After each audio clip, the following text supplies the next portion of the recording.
La meditación que les presento es sobre Jesucristo, el primero y más grande evangelizador.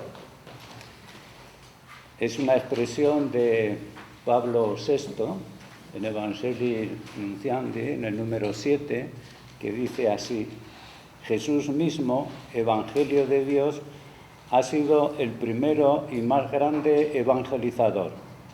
Lo ha sido hasta el final, hasta la perfección, hasta el sacrificio de su existencia terrena.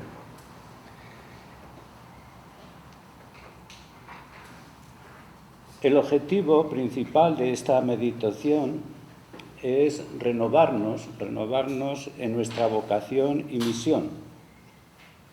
Somos enviados en Jesús y con Jesús para evangelizar a los hombres, en particular para evangelizar a los pobres. No estamos ante una obligación, sino ante un regalo de Dios, ante una gracia de Dios.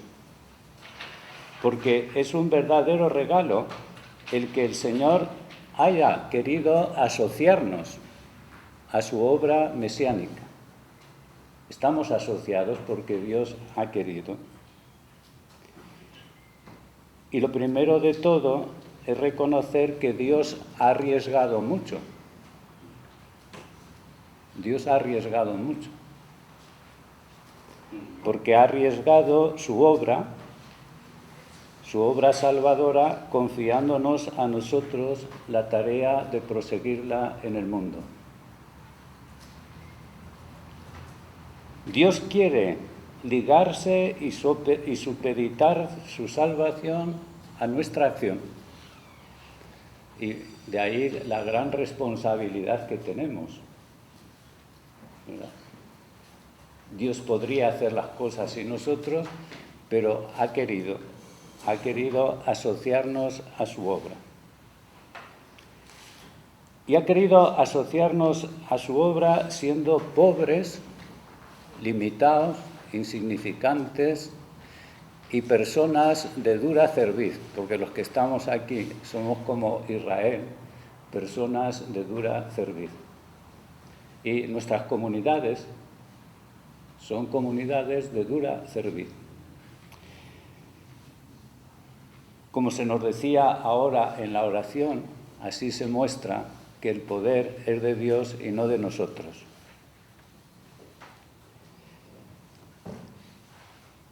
La obra que el Señor nos pide realizar, y es importante tenerlo en cuenta, trasciende nuestras posibilidades. No somos nosotros los que vamos a convertir a nadie. Nosotros somos testigos de la salvación de Dios, pero no salvamos, somos testigos.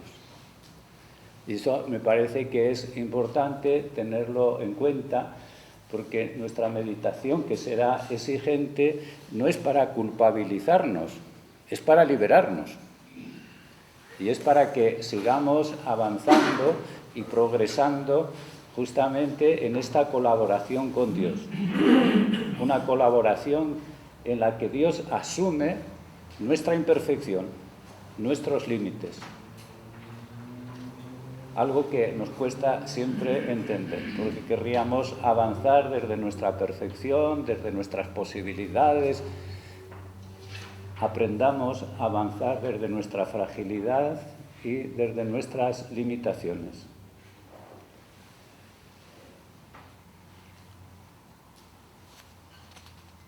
La evangelización forma parte del acontecimiento divino, de la gracia dada en Jesucristo.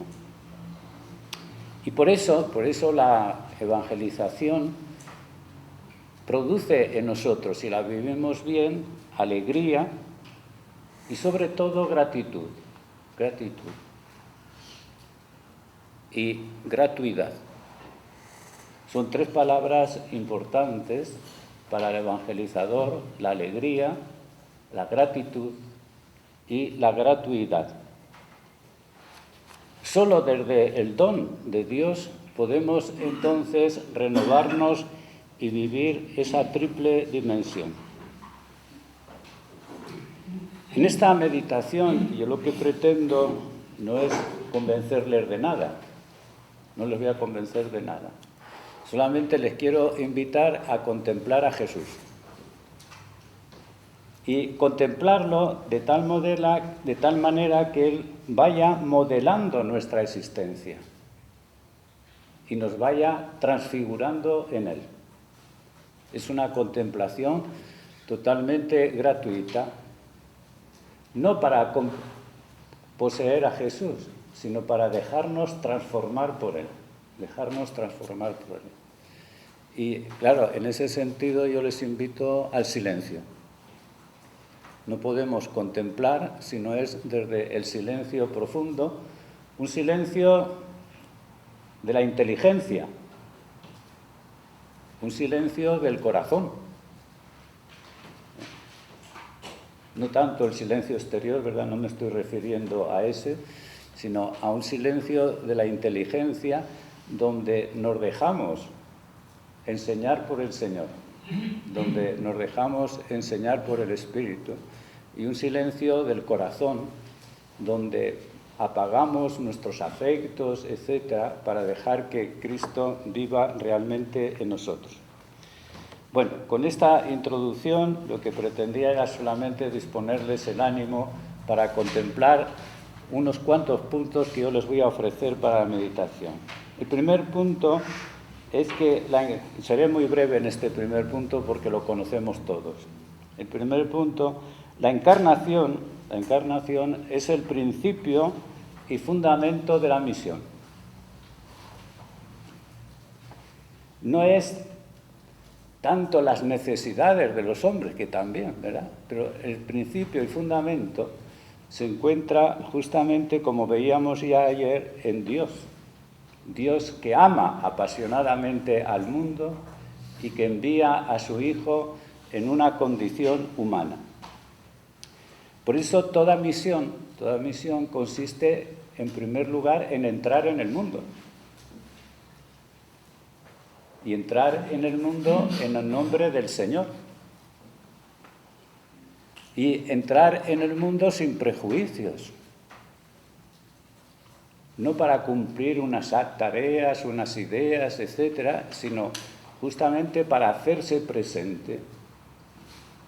Dios, en Jesús, se estaba haciendo presente al mundo. Por eso Pablo VI insistía mucho que hay que evangelizar desde dentro. No podemos quedarnos fuera del mundo y como espectadores del mundo actuar. Estamos llamados a entrar dentro del mundo. Y de este mundo tan complejo, de este mundo tan difícil, tan plural, tan secular, todo lo que ustedes quieran, ¿verdad? Tan corrupto, todo lo que quieran, pero tenemos que entrar en este mundo. Y no situarnos fuera. Esta dimensión de la encarnación nos lleva a plantearnos una cuestión importante, y es cómo yo vivo dentro del mundo. ¿Estoy en el mundo o estoy al margen del mundo? Y esta es una cuestión. Evidentemente que todos estamos en el mundo, me dirán ustedes, todos estamos en el mundo, pero ya entienden lo que les quiero decir, ¿no? Si estamos dentro de esas corrientes profundas que mueven al mundo, o más bien nos situamos una iglesia al margen del mundo. Pero decía que este punto lo tenemos muy claro todos, no lo voy a ver. Un segundo punto, y aquí me voy a detener más, cómo Jesús de Nazaret ha evangelizado, que es el punto fundamental en nuestra meditación para después sacar unas consecuencias. Jesús de Nazaret empezó por vivir 30 años en Nazaret. Y empezó la evangelización ahí, en Nazaret, no fuera de Nazaret, ¿verdad? Porque nosotros cuando hablamos de la evangelización pensamos inmediatamente en la vida pública de Jesús. Pero Jesús empezó su evangelización en Nazaret. Y fue un judío piadoso, silencioso y discreto. Son tres características que me parece importante para avanzar en una evangelización. Piadoso, compartió la piedad de su pueblo, ¿verdad? Aprendió a rezar con su pueblo en los salmos, etcétera, todo lo que eso supone. Silencioso, 30 años en el silencio de Nazaret. Nosotros cuando llegamos a una parroquia, ¿verdad?, inmediatamente venimos con un plan, un proyecto. Tendremos que aprender a guardar silencio para escuchar a ese pueblo y acoger lo que ya viven, porque el Espíritu ha trabajado antes que nosotros lleguemos. Y a veces venimos ya con un proyecto, un plan para desarrollar. Bueno, el silencio. Y discreto. No fue el de los grandes eventos que a nosotros nos gustan tanto, ¿verdad? En Nazaret no hubo grandes eventos. Una discreción total. Jesús aprendió en Nazaret a ser hombre y aprendió la condición humana. Entabló un diálogo con todas las realidades. Trabajó con sus manos. Aprendió a ganarse el pan con el sudor de su frente. Pero hubo una dimensión importante que quizá no la meditamos suficiente, y es que en la sinagoga, en la familia, en el pueblo, aprendió a escuchar una palabra: Dios reina. Es una palabra muy importante en la espiritualidad de Israel y en la espiritualidad de Jesús. Sin duda que Jesús conocía de memoria el texto que yo les leo ahora y que es, como dicen los entendidos, el Evangelio del Antiguo Testamento. Es el Evangelio del Antiguo Testamento.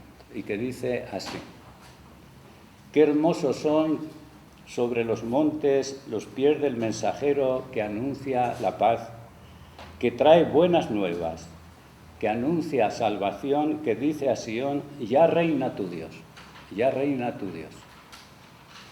Una voz, tus vigías alzan la voz, a una dan gritos de júbilo, porque con sus propios ojos ven el retorno de Yahvé a Sión. Prorrumpid a una en gritos de júbilo, soledades de Jerusalén, porque ha consolado Yahvé a su pueblo, ha rescatado a Jerusalén. Estas palabras, que son de gozo y alegría, son las que se encuentran en lo que Jesús anuncia, el reino de Dios. Dios reina, Dios reina. El reino de Dios está cerca, se ha hecho próximo. Y se hace próximo justamente en la palabra y en las obras de Jesús. Es la conciencia. Jesús viene, pues, y tiene conciencia de cumplir las promesas de Dios. Jesús viene a restablecer la alianza entre Dios y la humanidad. Las bodas de Caná es un texto misionero. Misionero porque Jesús viene a restablecer la unidad. La evangelización, pues, en Jesús es hacernos tomar conciencia que el reino de Dios ha llegado. No que llegará. Hermanos, ahí sí que nos tenemos que decirlo. No que llegará. El reino de Dios ha llegado. Está presente ya y actuando en el mundo. El ya es más fuerte que el todavía no. Eso San Pablo lo expresará en otros términos, donde abundó el pecado, sobreabundó la gracia. Ya de esa presencia del reino, y que estamos llamados justamente a acoger el reino. No que nosotros construimos el reino, acogemos el reino que está dado, y Cristo Jesús nos lo da así. ¿Cómo lo hace Jesús? Yo les recuerdo 3 o 4 aspectos para la meditación. En primer lugar, Jesús se adentra en el camino de los pecadores. No se sitúa fuera de, sino que se adentra en ese camino. Y vemos cómo Jesús va a iniciar su vida pública en la caravana de los pecadores, como uno más, para que se cumpla toda justicia, precisamente. Este texto, para que se cumpla toda justicia, que tienen en San Mateo, es muy importante para comprender bien el sentido de la evangelización. Dios es la fuente de la justicia, y la realizan los que viven de acuerdo con su proyecto. Pero Dios es la fuente de la justicia. Y Jesús justamente viene a explicarnos en qué consiste la justicia de Dios. Y la justicia de Dios consiste en la voluntad, escúchenlo bien, en la voluntad salvadora y liberadora. Dios es fiel y viene a cumplir su palabra. Una palabra de salvación y de liberación. Y por eso Jesús tiene que introducirse entre los pecadores, para desde dentro justamente conducirnos a la libertad. Y la misión será siempre liberar a nuestro pueblo, liberar a nuestra gente de toda esclavitud. Y el pecado es el poder, ¿verdad?, que nos esclaviza. Es lo que San Pablo insistirá, distinguirá bien entre el poder y entre el pecado y los pecados, ¿no? San Pablo, porque el poder es esa fuerza que nos esclaviza. El Evangelio se nos presentará para San Pablo como la fuerza de salvación, pero una fuerza que actúa desde dentro mismo del mundo y no desde fuera. No sé si me explico, pero es importante porque entonces nosotros tenemos que adentrarnos en ese mundo. Jesús asume las tentaciones de los hombres. San Agustín nos recordará que en Jesús éramos tentados todos nosotros. Dice que nosotros siempre presentamos un poquito las cosas al revés, ¿verdad? San Agustín presenta que en Jesús éramos tentados todos nosotros, y en Jesús estábamos venciendo todos nosotros también. Tentados en Jesús, vencedores en Jesús. ¿Y las tentaciones en qué consisten? Yo se lo recuerdo porque es lo que tendríamos que vivir en la Iglesia y estamos lejos de vivir. Las tentaciones nos recuerdan que Jesús ha elegido un camino para llevar adelante su obra evangelizadora. Ha elegido el camino de la pobreza, del no poder, del no prestigio, para llevar adelante la obra salvadora.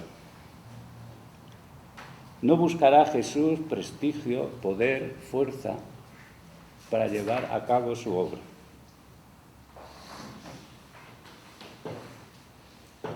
La consecuencia es clara.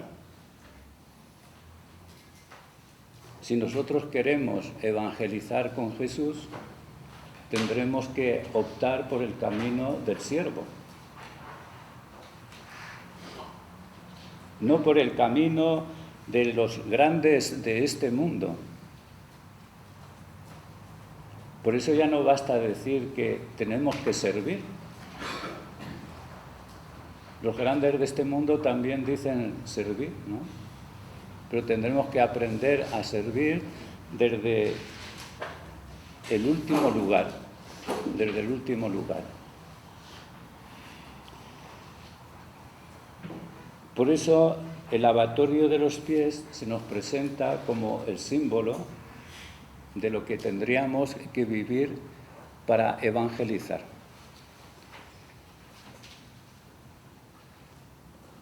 ¿Cómo se fraguó la conciencia de Jesús de todo esto?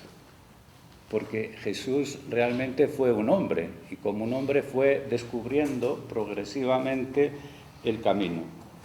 Pues yo creo que entonces Jesús nos reenvía a algo muy importante. Tenemos que meditar sin cesar la palabra de Dios. Él meditó sin cesar, Jesús, la ley, los profetas y los salmos. Y descubrió el camino del siervo sufriente, del siervo pobre, a través del cual Dios quería realizar su obra. En última instancia, y para no alargarme, Jesús eligió para evangelizar el camino del amor. Y el amor, si es verdadero, es siempre un amor pobre y humilde. Porque el amor es afirmar al otro por encima de uno mismo. No es un sentimiento, no es un sentimiento. El amor sabe que solo dándose, entregándose, es como puede llevar al otro a la salvación. Elegir el camino del amor, ¿verdad?, es elegir el camino de la pobreza. Y es ahí donde nos lo tendremos que replantear continuamente, ¿verdad? Porque a veces funcionamos más desde el camino de la generosidad, de hacer cosas por los demás. El camino del amor es el camino que afirma al otro por encima de uno mismo. Si quieren, les saco dos consecuencias muy sencillas. ¿Cómo afirmamos a los laicos por encima de nosotros mismos? Porque amar al laico será darle la oportunidad de que se desarrolle, de que se exprese, etcétera, etcétera, ¿no? Y cómo trabajamos justamente para que alcancen su mayoría de edad y nosotros podamos ir disminuyendo. Porque el amor auténtico es el que afirma al otro por encima de uno mismo.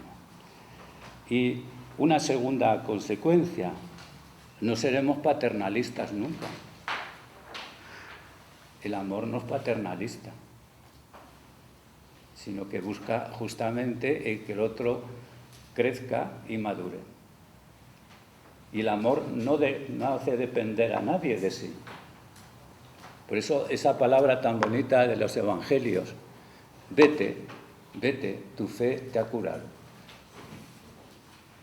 Por lo tanto, cuando queremos tener a la gente sometida un poquito a nosotros o dependiente de nosotros, no amamos de verdad. El amor no es posesivo, sino que ofrece la posibilidad de caminar a los demás. Jesús compartió la vida de los pobres, la vida de los pecadores, ¿verdad?, confraternizó con ellos para desde dentro llevar a todos a la salvación. Un tercer punto para la meditación, entonces, que les ofrezco. ¿Cuál es el estilo de vida del verdadero evangelizador de Jesús? El estilo de vida de Jesús. Jesús, como nos recuerda el Evangelio, es el que inicia la evangelización y también el que la consuma. Por eso el texto de Pablo VI nos recordaba que Él es el Evangelio de Dios.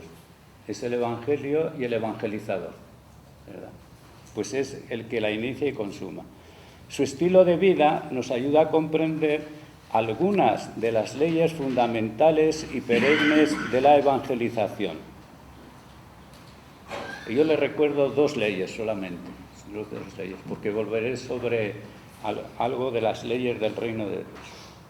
Una ley fundamental que nos recuerda a Jesús: si el grano de trigo no cae en tierra y muere, no produce fruto.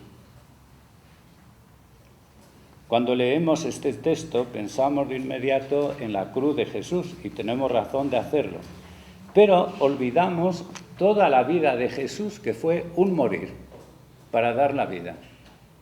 No solamente en la cruz.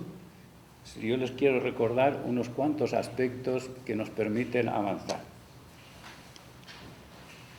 Asumió Jesús una carne semejante a la nuestra, y por lo tanto Jesús se anonadó y vivió como un pobre a lo largo de toda su vida. Escúchenlo, nació fuera de la ciudad y murió fuera de la ciudad. Es un camino que recorre Jesús, un camino que recorre. Trabajó y luchó junto a los hombres. Aprendió las relaciones con los hombres. Su estilo de vida fue pobre y pasó la mayor parte de su tiempo en la discreción y en el silencio.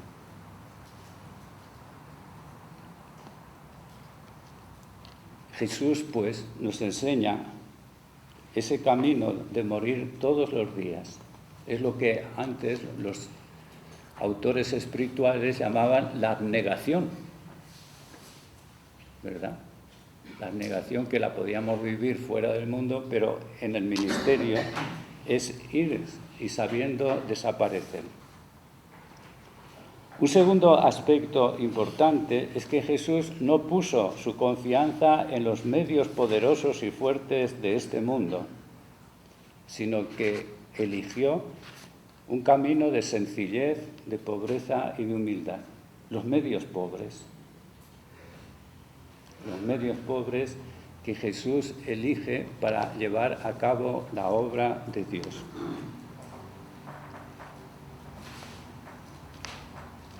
Por eso, conclusiones. Le saco 4 conclusiones partiendo de ahí. La primera es que Jesús se hace presente de una manera cálida y atenta a las personas y a las situaciones que éstas viven. Jesús compartió la vida, tocó con su mano, es un símbolo, ¿verdad? Tocó al leproso, a los excluidos, compartió con ellos. Un segundo aspecto es la gratuidad. La gratuidad marca todos los encuentros de Cristo con los desgraciados de este mundo. La gratuidad. Es decir, Jesús nunca se sirvió de las personas, nunca se sirvió de su situación.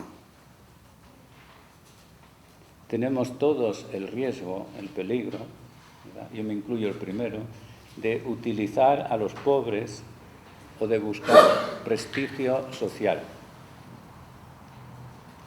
Un tercer aspecto que es importante: Jesús vivió siempre en la comunión y obediencia al Padre, sin que Él pudiera determinar su vida y su existencia.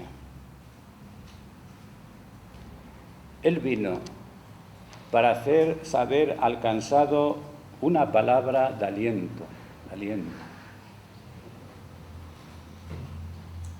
Es el siervo, ¿verdad? Lean Isaías, el capítulo 40, versículo 4. Para tener labios de discípulo hay que tener oído, y los labios del discípulo se caracterizan por decir una palabra de aliento. consolad, consolad a mi pueblo. Desarrollar la esperanza de nuestro pueblo. En estas situaciones, ¿verdad?, tan dramáticas de nuestros pueblos, cómo sostener la esperanza de ese pueblo. Que no es una esperanza de la consolación fácil, sino la esperanza de saber caminar hacia adelante, porque la vida sigue. Y nosotros tenemos que, ¿verdad?, en esta cultura de la muerte, generar vida. Y tenemos que vivir y ser testigos de la esperanza. Y cuarto, acoger sin fronteras. Jesús acoge a todos. Acoge también hasta a los explotadores, ¿verdad? Si ustedes leen el capítulo 19 de San Lucas, es impresionante. Zaqueo es un explotador y jefe de explotadores. Jesús acoge porque justamente cree en la fuerza transformadora del Evangelio. Creemos nosotros en la fuerza transformadora del Evangelio. Esa es la gran cuestión, porque entonces podemos abrirnos a unos y a otros. Y termino con el último punto para la meditación.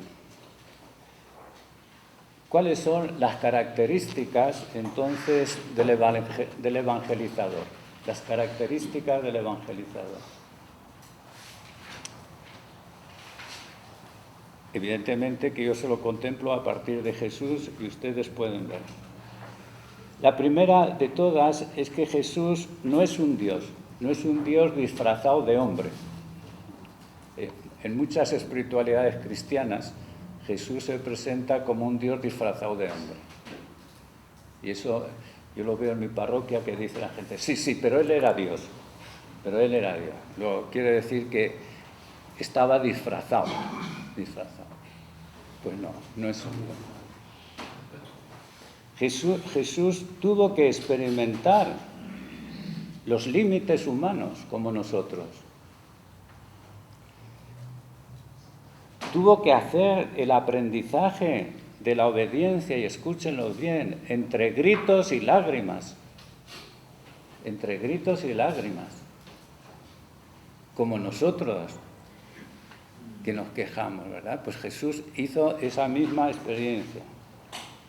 Y por eso tuvo que orar mucho. Y tuvo que vivir la oración como una lucha. Tu voluntad y no la mía. Es una lucha permanente. Y solo así Jesús se convierte en causa de salvación para nosotros. La salvación nos viene de la carne de Jesús. Y nos viene a través de esa lucha de Jesús. Por eso los padres de la Iglesia nos lo han recordado. No hay salvación fuera de la carne de Cristo. Porque en esa carne nosotros somos transformados también. ¿Verdad? Qué importante que meditemos eso. Jesús no es un Dios disfrazado de hombre. Es un hombre. Y por eso puede ser el mediador y el salvador. Si no, no habría mediación. Y esto creo que en nuestras comunidades a veces no siempre está muy claro, ¿verdad? Hay un peligro siempre de ser mitológico. Jesús es un Dios mitológico, ¿verdad? Disfrazado de hombre. Bueno, pero yo no les quiero convencer de nada, solamente ayudarles a meditar. Segundo rasgo, Jesús tiene conciencia de ser enviado por el Padre.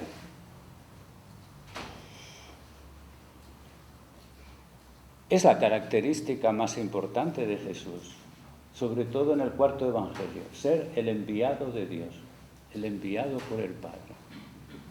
Y por lo tanto, Él tiene conciencia de hacer presente al Padre en el mundo. Lo hace presente a través de su palabra, lo hace presente a través de sus obras, pero lo hace presente sobre todo a través de su persona. Quien me ha visto al Padre. Y para nosotros la misión será hacer presente a Cristo en el mundo. Hacer presente a Cristo en el mundo. Que eso lo podemos hacer a través de funciones 1000, ¿verdad? De la liturgia, presidiendo la liturgia, anunciando la palabra, transformando la realidad de formas, pero es hacer presente justamente a Cristo. De tal forma que tendríamos que poder decir todos humildemente, quien me ha visto al Señor. Por eso Jesús es la pura transparencia del Padre. Y vive todo en esa transparencia y en esa dependencia del Padre.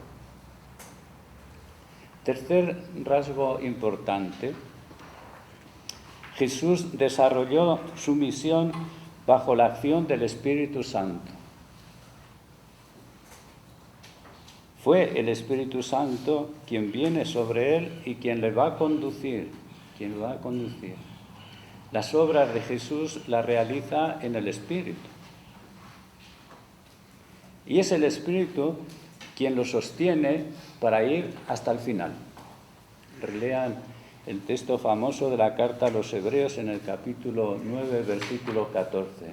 Es el Espíritu Eterno quien lo conduce y sostiene. Sí, hermanos, nosotros por nosotros mismos fracasamos de inmediato, pero el Espíritu nos puede sostener hasta el final, si realmente estamos abiertos. Otro rasgo importante. Jesús tiene conciencia de introducir la contradicción en el mundo. Y es que desde el momento que Él anuncia la libertad y que libera a los esclavos de este mundo, provoca un choque y necesariamente provoca la contradicción en el mundo. La contradicción de los buenos y de los malos, de unos y de otros. El capítulo 8 de San Juan nos recuerda bien esa contradicción. El capítulo 6 de San Juan nos recuerda la contradicción con las muchedumbres. Muchos desde aquel momento dejaron de seguirle. Duro es este lenguaje. ¿Quién lo puede decir? La contradicción nos conduce a conflictos y a tensiones. Y asumir las tensiones y los conflictos es muy importante en la misión. Jesús los vivirá justamente en la relación del Padre. Otro rasgo importante. Jesús no se limitó a poner de pie a algunas personas, sino que buscó crear la comunidad del reino.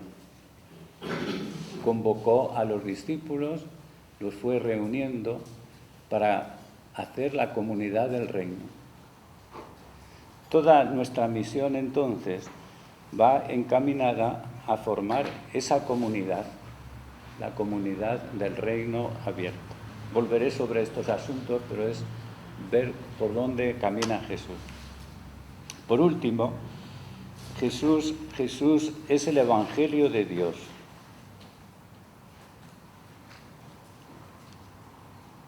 Él es la palabra encarnada, el Evangelio de Dios en persona, pues en él se realiza la salvación, la alianza de Dios con la humanidad pecadora.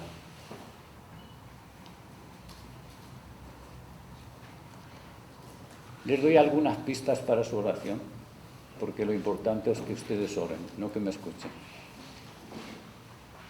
Bueno, yo les recordaría y les propondría como camino de meditación el capítulo 2 de San Juan, el versículo y los siguientes, que son las bodas de Cana. Las bodas de Cana. con estas tres preguntas que les planteo. Una primera pregunta es: ¿qué está impidiendo en nuestro mundo la alianza de Dios con los hombres? Es un texto, el de la carta, el de las bodas de Cana, donde se nos presenta justamente cómo Jesús viene en el último lugar para llevar a cabo esa alianza de Dios con la humanidad. Él llega en el último lugar, pero una segunda pregunta que me parece importante: ¿qué mediación juega María, la Madre de Dios, prototipo también de la Iglesia? El Concilio nos ha recordado que María es el tipo de la Iglesia. Entonces, ¿cuál es la función que juega María? Y tercera pregunta: ¿qué conciencia tenemos nosotros de ser los siervos? Los siervos que llevan a cabo lo que Jesús dice para que esas bodas se cumplan y se realicen perfectamente.